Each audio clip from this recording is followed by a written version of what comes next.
Alright, Sniper 155, yun no. Taga saan po kayo, sir? North Caloocan pa po, no. Bali, nagpa-install po sila, sir, ng all-in package number 5 po natin, no, which is PIA horn, mini driving, combo lights, horn passing, horn switching, rapid horn. Package 5 po yun, no. Okay, may passing light na rin po yan.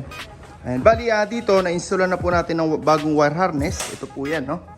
Okay, mula rito sa ating domino switch, original po yan, no.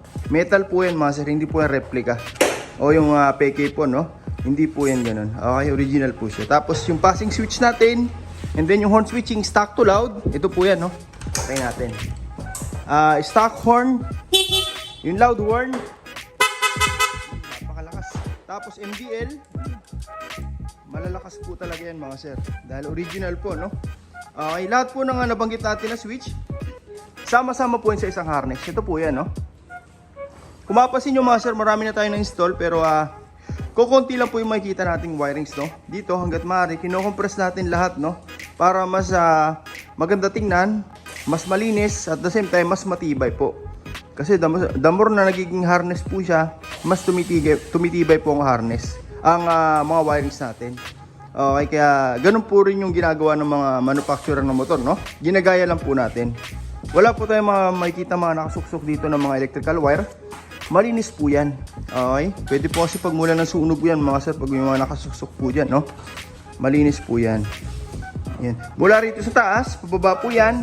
Umikot yung chassis natin, and then papunta na po yan dito sa ating PIA horn. Original din po ito, Hindi po ito replica o yung class A, no? And legit po yan, mga sir. Kung mapapansin nyo kanina, porsado yung tunog, malakas. Dahil original po siya. Okay, tapos yung stock na busina, dito pa rin.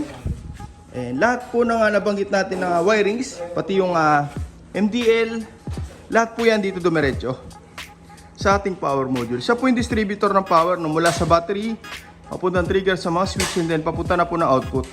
Sa MDL, combo lights, rapid horn, dito na po lahat dumiretso. And then so po yan, made in Japan, kaya matibay talaga. Marami na tayong customer nito pong gamit, no.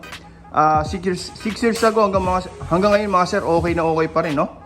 Ayan, since na-wiring nga sa po natin yan, kahit magpalit tayo ng mga parts katulad ng MDL, busina, in the future, hindi na po tayo mag-rewirings. Itong ginawa natin, fix na po yan dyan. Wala na pong babaguhin, salpak-salpak na lang po. For example, sa MDL, no, sakit to sakit. Sa busina naman, terminal to terminal, wala nang babaguhin. Same features, may rapid, may combo, ready to use na agad. Okay? Since na-wiring nga po natin, no?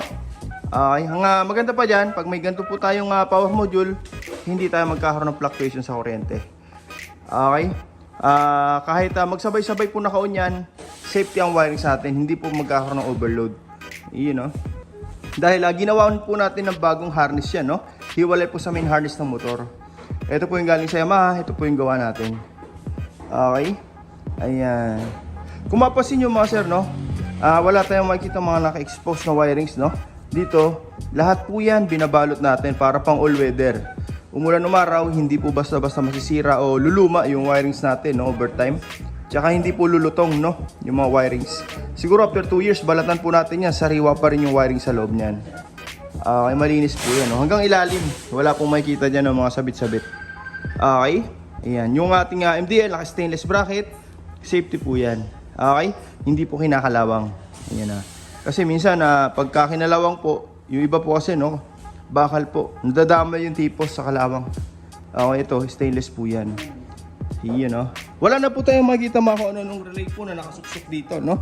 Andito na po lahat yan, sa isang area lang. Malinis, walang walang mga obstruction, no. Yung guys, magpapa-PMS tayo, hindi po tayo mahihirapan o yung mga mekaniko dahil walang mga sabit-sabit na wirings. Yun, no. Parang stock lang po. Okay. Ngayon, kakabitan na lang natin to ng mga pairings, tapos testing na natin, no? Ayan.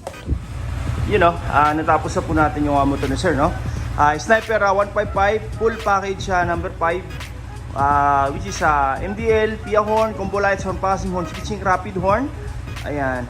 Okay, kung mapasin nyo sa area natin, maliwanag, no? Pero yung MDL, gumuguhit po yung liwanag, no? Talagang napakalakas po niyan, mga sir. Dahil pa po niyan yung mga 80 watts na MDL, no? Okay. Sir, pa-off ako na itong mini driving mo. Passing light, you know. Sa passing light mga sir, no, mapapansin nyo, hindi lang po mini driving umilaw. Sumasabay po dito yung headlight. Okay. Yan po yung difference ang gawa natin sa iba. No? Usually pag nag-passing, mini driving light lang po yung umilaw. Pero dito, sumasabay po yung headlight. Ang maganda pa dyan, pwede pa rin tayo mag-handle ng headlight separately. Pwede rin tayo mag-handle ng MDL separately. Pero pag nag-passing, sabay po yan. Kaya nga purpose natin dyan mga sir, kaya pinagsabay natin. No? Para in case na nag-high tayo ng mini driving, pagka sa iba po, usually wala nang passing to mga sir. Pero dito, may headlight po magpa-passing. For example, headlight yung naka-high, meron namang MDL na papalit for passing. Yan po yung combo lights mga sir. Pag nakapatay lahat, automatic sabay po yan. Pag naka-on lahat, meron pa rin po yan. Hindi tayo mawalan ng passing light. Okay sir, pa-off naman lahat. Passing light, ayan no. Okay, busina sir, stock horn. Sa stock horn, kung mapapansin nyo, wala pong milaw, no? Para in case magparehistro tayo, wala po tayong magiging violation. Okay? Wala rin pong rapid yan mga sir, ha? Yung stock na busina, para safety po tayo. Okay? Sir, pa-activate naman ang loud horn. Sa loud horn, doon na po ilaw yung MDL plus headlight. Isa pa nga sir. Okay? Ang maganda pa dyan, hindi lang po basta loud horn. Meron po itong rapid horn, long press lang po yung horn switch, no?